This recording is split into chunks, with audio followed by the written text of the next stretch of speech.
Chennai metro സർവീസുകൾ വിപുലീകരിക്കുന്നതിൻ്റെ ഭാഗമായി നിർമ്മിച്ച റെഡ് ലൈനിൻ്റെ നിർമ്മാണ പ്രവർത്തനങ്ങൾ അന്തിമഘട്ടത്തിൽ. അടുത്ത ജൂണിൽ പാത കമ്മീഷൻ ചെയ്യുമെന്നാണ് പ്രതീക്ഷ. നിലവിൽ ബ്ലൂ, ഗ്രീൻ എന്നീ 2 പാതകളിലാണ് സർവീസ് നടത്തുന്നത്. വിംഗോ നഗർ മുതൽ ചെന്നൈ ഇൻ്റർനാഷണൽ എയർപോർട്ട് വരെയാണ് blue line. Green line central railway station മുതൽ സെൻറ് തോമസ് മൗണ്ട് വരെയാണ്.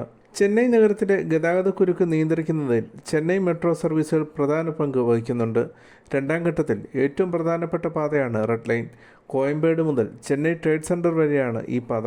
ചെന്നൈ നഗരത്തിൻ്റെ വടക്ക് പടിഞ്ഞാറൻ ഭാഗങ്ങളെ IT ഹബ്ബുകളുമായി ബന്ധിപ്പിക്കുന്നതിൽ ഈ പാത നിർണായക പങ്ക് വഹിക്കും. ഏകദേശം 44 കിലോമീറ്റർ ദൂരം വരുന്ന റെഡ് ലൈനിൽ 45 സ്റ്റേഷനുകൾ ഉൾപ്പെടും. 2024 ഒക്ടോബറിൽ 118 കിലോമീറ്റർ ദൈർഘ്യമുള്ള 3 ഇടനാഴികളും 128 മെട്രോ സ്റ്റേഷനുകളും ഉൾപ്പെടുന്ന ചെന്നൈ മെട്രോ പദ്ധതിയുടെ 2ാം ഘട്ടത്തിന് മന്ത്രിസഭ അംഗീകാരം നൽകിയിരുന്നു. 2028 അവസാനത്തോടെ പദ്ധതി പൂർത്തിയാകുമെന്നാണ് പ്രതീക്ഷ. മാധവരം, റെഡ് ഹിൽ, വില്ലിവാക്കം, അണ്ണാനഗർ, കോയമ്പേട്, രാമപുരം, പോരൂർ, മടിപ്പാക്കം, ചോഴനല്ലൂർ തുടങ്ങിയ സ്ഥലങ്ങളിലൂടെയാണ് റെഡ് ലൈൻ കടന്നുപോകുന്നത്. ചെന്നൈയിലെ പ്രധാന റെയിൽവേ സ്റ്റേഷനുകൾ, ബസ് ടെർമിനലുകൾ, വ്യവസായ കേന്ദ്രങ്ങൾ എന്നിവയെ ഈ പാത ബന്ധിപ്പിക്കുന്നുണ്ട്.